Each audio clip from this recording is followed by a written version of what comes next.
আওয়ামী লীগের 15.5 বছরের শাসন আমলে যতগুলো অপকর্ম হয়েছে তার মধ্যে একটা গুরুতর অপকর্ম বা অভিযোগ আমরা যেভাবে বলি না কেন, নিঃসন্দেহে যে গায়েবী মামলা, হাজার হাজার নিরপরাধ মানুষকে জেলে বন্দি করে রাখা, এই অভিযোগগুলো তো নিশ্চয়ই অমূলক ছিল না। কিন্তু আওয়ামী লীগের আরো অনেক অপকর্মের মতন এই অপকর্মটিও জায়েজ হয়ে যাচ্ছে বর্তমান সরকারের নানান ধরনের অপকর্মের কারণে, অথবা বর্তমান সরকারের বিভিন্ন উপদেষ্টা যে ধরনের অযাচিত মন্তব্য করছেন, অথবা নিজেদেরকে রক্ষার জন্য নিজেদের অপকর্ম ঢাকতে গিয়ে এইসব মন্তব্য করছেন তার কারণে। যেমন আইন উপদেষ্টা অধ্যাপক ডক্টর আসিফ নজরুল তিনি বৃহস্পতিবার একটি অনুষ্ঠানে বলছিলেন গণগ্রেপ্তার কিংবা গণমামলা বা আটকের বিষয়ে তিনি মন্তব্য করছেন যে সমাজের প্রতিটি স্তরে গণগ্রেপ্তার, মিথ্যা মামলা এখন বড় উদ্বেগের বিষয়। স্বীকার করে নিচ্ছেন, কোনো উপায় নেই স্বীকার না করে।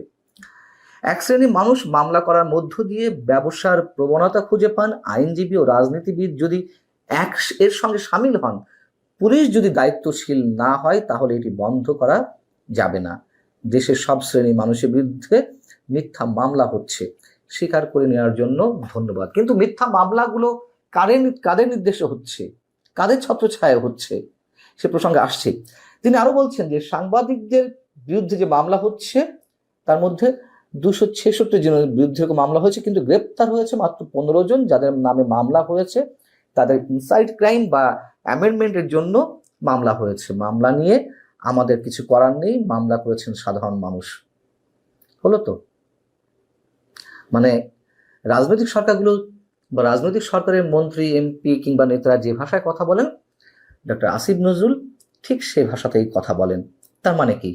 মানে ওনাদের কিছু করার নেই, এখন যা হচ্ছে প্রত্যেকের জায়গা থেকে, সাধারণ মানুষদের মধ্য থেকে বা রাজনীতিবিদদের একটা অংশ তাদের নিজ নিজ স্বার্থের জায়গা থেকে এই কাজগুলো করছেন।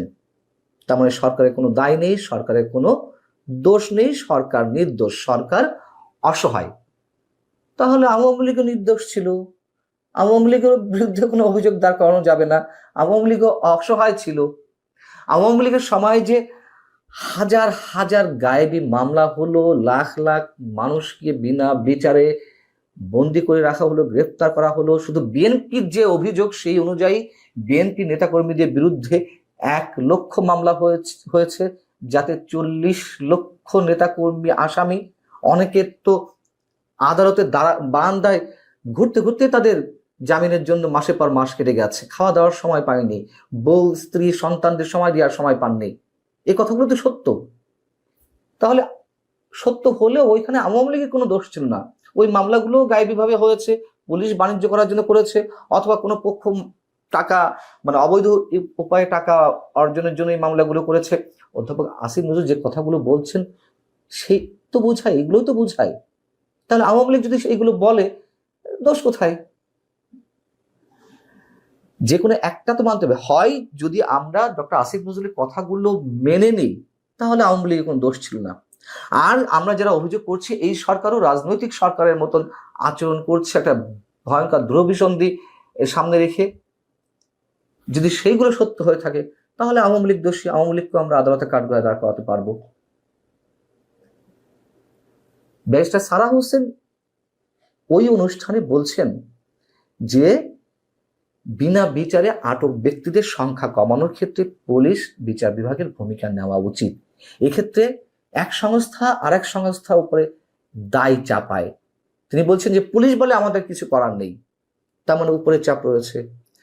আদালত জামিন দেয় না, পুলিশ আবার বলে আমরা কি করব। আবার আদালত বলছে যে তাদের উপরেও উপরের চাপ রয়েছে। এবং এই কথা চরমভাবে সত্য। নিম্ন আদালতের বিচারকেরা, এখন নিম্ন আদালতের বিচারক কেন, উচ্চ আদালতের বিচারকেরাও নানান ধরনের চাপের মুখে থাকেন। এটা প্রিয় হোক অপ্রিয় হোক সত্য কথা। আর নিম্ন আদালতের বিচারকরা যেহেতু নির্বাহী সরকারের আইন মন্ত্রণালয়ের অধীনে, তো তাদের উপর তো চাপ থাকেই। আমরা তো জানি যে কিভাবে রাজনৈতিক সরকারগুলোর সময় সংশ্লিষ্ট মন্ত্রণালয়ের মন্ত্রীর নির্দেশে, তাদের অর্ডারে জামিন কতটা হতো না, সেই জায়গা থেকে কোনো ধরনের পরিবর্তন এসেছে? আওয়ামী লীগের সময় যে এই ধরনের কোর্টকে ক্যাঙ্গারু কোর্ট বলা হতো তো, সত্য কথা। এখনো কি তার বাইরে আসতে পেরেছে? সাংবাদিকদের জামিন হচ্ছে না, কেন হচ্ছে না? কি কারণে হতে দেওয়া হচ্ছে না? আমি যদি বলি যে নিম্ন আদালতে জামিন হচ্ছে না বা উচ্চ আদালতের থেকে জামিন দেওয়া হচ্ছে না, মানে এখানে বিচারকদের কি ধরনের ইন্টারেস্ট থাকতে পারে? হয় কোনো লেনদেন, স্পষ্ট করে বলতে গেলে সেটি তো আর হওয়া সম্ভব না। তাহলে ব্যারিস্টার সারা হোসেন যে অভিযোগটি জানালেন সেটি সত্য কিনা যে উপরে চাপ রয়েছে? আমরা ডক্টর আসিফ নজরুলের আরেকটি মন্তব্য শুনে আসি। তিনি বলছেন যে আমাকে প্রশ্ন করা হয় কেন আমি মিথ্যা মামলা বন্ধ করতে পারছি না এবং কেন জামিন দেওয়া হচ্ছে না, ইত্যাদি ইত্যাদি অনেক প্রশ্নে আমার কিছু করা থাকে না, তবে আমরা ব্যবস্থা নিচ্ছি। এই ধরনের মিথ্যা মামলা বা গণগ্রেপ্তারের বিরুদ্ধে বিধান করা হচ্ছে। কিন্তু তিনি সেইগুলো এখন ডিসক্লোজ করতে চান না, প্রকাশ্যে বলতে চান না। কেন বলতে চান না? বললে অপরাধীরা পার পেয়ে যাবে। যদি আদালতের কোনো বিচারক বা পুলিশের কোনো সদস্য অপরাধী হয়ে থাকে, অভিযুক্ত হয়ে থাকে, তারা বিশেষ কোনো পন্থায় যাবে। এই কথাগুলো বলার কোনো অর্থ আমরা খুঁজে পাই না। যদি কোনো বিধান সামনে করার চিন্তাভাবনা থাকে বা সেই দিকে কোনো অগ্রগতি হয়ে থাকে, প্রকাশ্যে কেন বলা হচ্ছে না? বলুক না।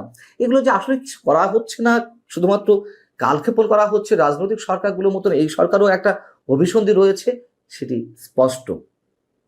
এবং আমাদের প্রধান উপদেষ্টা প্রেস সচিব তিনি ওই অনুষ্ঠানে আবার কি ভয়ঙ্কর মন্তব্য করলেন, মব ভায়োলেন্সকে প্রকারান্তরে সমর্থন করে। এর আগেও যদিও তিনি এই একই ধরনের মন্তব্য করেছেন। মব ভায়োলেন্স সম্পর্কে তিনি বলছেন যে যেটিকে মব বলা হচ্ছে, আমি এটাকে মব বলছি না, বলছি প্রেসার গ্রুপ। সেটা তৈরি হয়েছে আগের সাংবাদিকতার ব্যর্থতার কারণে, এবং সেটির তৈরি হওয়ার গ্রাউন্ড কেন তৈরি হচ্ছে, মানে এই মব ভায়োলেন্স যে হচ্ছে এটির গ্রাউন্ড কেন, বিশেষ করে গণমাধ্যমের সামনে যে মব ভায়োলেন্স গুলো হয়েছে সেই প্রসঙ্গে তিনি বলছেন কেন তারা ক্ষতিগ্রস্ত হয়েছে। গত 15 বছর তো তারা মিনিমাম সিভিল লিবার্টি রাখা হয়নি সেখানে তাদের ক্ষেত্রে, এবং যেহেতু তিনি ক্ষতিগ্রস্ত হয়েছেন বা তারা ক্ষতিগ্রস্ত হয়েছে, তারা এখন কনসার্ন। গত বছরের 28 জুলাই বাংলাদেশের শীর্ষ সাংবাদিকরা যে শেখ হাসিনাকে বলেছেন এদেরকে খুন করেন, পুলিশ কেন গুলি করছে না, কেউ কি বলেনি? তিনি প্রশ্ন করছেন, প্রশ্নের মধ্য দিয়ে প্রকারান্তরে মন্তব্য করছেন, সাংবাদিকরা এই কথা বলেছেন। প্রথম কথা হচ্ছে তিনি মবকে জাস্টিফাই করার চেষ্টা করছেন। কি কারণে? এই যে মানুষগুলো গণমাধ্যমের সামনে মব ভায়োলেন্স তৈরি করেছিল, ডেইলি স্টার, প্রথম আলো, কালবেলা, তাদের বিরুদ্ধে এই মানুষগুলো তো অভিযোগ জানিয়েছিল যে তারা ভারতের দালালি নাকি করছে। এই জন্যই তাদেরকে উচিত শিক্ষা দিতে হবে। তারা এই গণমাধ্যমগুলোর সামনে জিয়াফতের আয়োজন করলেন, মাংস খাওয়া দাওয়া করলেন, রান্নাবান্না করলেন, এবং গরু জবাইয়ের মাধ্যমে যারা এই কাজগুলো করেছিলেন, যেন শফিকুল আলম একটা একটা করে দেখান তো তাদের মধ্যে গত সরকারের সময় কজন ক্ষতিগ্রস্ত হয়েছেন। আর তারা তো প্রকাশ্যে ঘোষণা দিয়েছে ভারতের দালালির জন্য তারা এই কাজগুলো করছে, যাতে এই গণমাধ্যমগুলো ভারতে দালালি না করে। আর দ্বিতীয় কথা হচ্ছে যে তিনি যে বললেন যে আওয়ামী লীগের সময় যে সাংবাদিকরা চাটুকারিতা করেছে, তারা আবার বলেছেন নাকি যে সরকারের উদ্দেশ্যে বা সরকার প্রধানের উদ্দেশ্যে যে যারা আন্দোলন করছিল তাদেরকে গুলি করেন, তাদেরকে হত্যা করেন। আচ্ছা, এই কথাগুলো তিনি কোথায় পেলেন? কি উদ্ভট কথাবার্তা! আওয়ামী লীগের সময় সাংবাদিকরা সীমাহীন দালালি করেছে, চাটুকারিতা করেছেন, তারা অনৈতিক সুযোগ সুবিধা নিয়েছেন। সে বিষয়ে আওয়ামী লীগের সময় আমি অসংখ্যবার কথা বলেছি। কিন্তু সাংবাদিকরা হত্যাকাণ্ডের সঙ্গে জড়িত, সাংবাদিকরা হত্যাকাণ্ড ঘটানোর জন্য সরকারের প্রতি আহ্বান জানিয়েছিল আওয়ামী লীগ সরকারের সময়। এটা আবার কোন ধরনের উদ্ভট সব ভয়ঙ্কর তথ্য! মব ভায়োলেন্স কেন কমছে না? সরকারের পক্ষ থেকে, প্রধান উপদেষ্টা থেকে শুরু করে স্বরাষ্ট্র উপদেষ্টা, অন্যান্য দায়িত্বশীল ব্যক্তিরা বলার পরেও যে মব ভায়োলেন্স কেন বন্ধ হচ্ছে না আমাদের বুঝতে বাকি থাকে না। কারা তাদেরকে উৎসাহিত করছে, কারা তাদেরকে শক্তি যোগাচ্ছে।